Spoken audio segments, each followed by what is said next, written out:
पंचकुला में 2025 आयुर्वेदिक महोत्सव का उत्सव किया जा रहा है। इसको लेकर हमारे साथ डॉक्टर ऋषभ मौजूद है। पूरे कार्यक्रम को आयोजन किया जा रहा। तो डॉक्टर साहब, जिस तरह के प्रोग्राम एक आयोजित किया गया, तो किस तरह की आपकी रुझानें रहेगी आपके लिए? 12 से 14 तारीख तक राष्ट्रीय आयुर्वेद महोत्सव का आयोजन पंचकुला में किया गया था, जिसमें पूरे देश भर से 4000 आयुर्वेद चिकित्सकों ने प्रतिभाग किया है। और आज को मिलाकर के 12 से 13,000 जो जनरल विजिटर हैं, जनमानस तक हम आयुर्वेद के इस आयोजन को पहुंचा पाए हैं।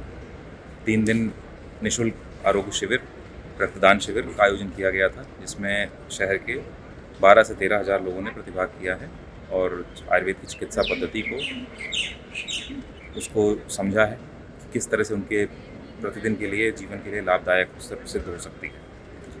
तो डॉक्टर साहब, जिस तरह की आप बात कर रहे हो कि प्रोग्राम का आयोजन किया गया, और कहाँ से डॉक्टर यहाँ पर आए हैं? पूरे देश भर से इसमें डॉक्टर एकत्रित हुए हैं। 40% के डॉक्टर साउथ स्टेट से हैं, बाकी 40% सेंट्रल नॉर्थ इंडिया से और बाकी 20% नॉर्थ ईस्ट और हर जगह से आए हुए हैं। तो पूरे देश भर से यहाँ पे 4000 आयुर्वेदिक चिकित्सक 3 दिन के लिए एकत्रित हुए थे। तो डॉक्टर साहब, जिस तरह की रुझान अब तक का कैसा रहा, डॉक्टरों का और लोगों का किस तरह का रुझान रहा है? रुझान की जहाँ तक आप बात कर रहे हैं, रुझान सबके बहुत अच्छे थे, क्योंकि उन्हें बहुत सी ऐसी नई चीज़ें सीखने को मिली जो सिर्फ वो सुनते थे। जैसे पंचकर्म की बात है, योग की बात है, डाइट की बात है, आयुर्वेद औषधियों की बात है। कई प्रतिष्ठित कंपनियों ने अपने स्टॉल लगाए, जिसमें मुल्तानी, झंडू फार्मास्यूटिकल, वैद्यनाथ, आयुर्वेदशाला कोटकल, इस तरह के प्रतिष्ठित नामों ने, उनके कंपनी के जो प्रतिनिधि हैं, वरिष्ठ प्रतिनिधि भी उपस्थित थे। उन्होंने भी सेशंस में सारगार्भिक ज्ञान देकर सबको संबोधित किया है। तो उसमें हाँ डॉक्टर साहब, एक बात थी, मैंने पहले भी आपसे क्वेश्चन किया था कि जिस तरह लोगों को अगर इस आयुर्वेदिक की तरफ खींचना है, लोगों में कहीं ना कहीं भ्रम रहता है कि आयुर्वेदिक को लेकर हमें समय लगता है, या 6 महीने का कोर्स होता है, 3 महीने का।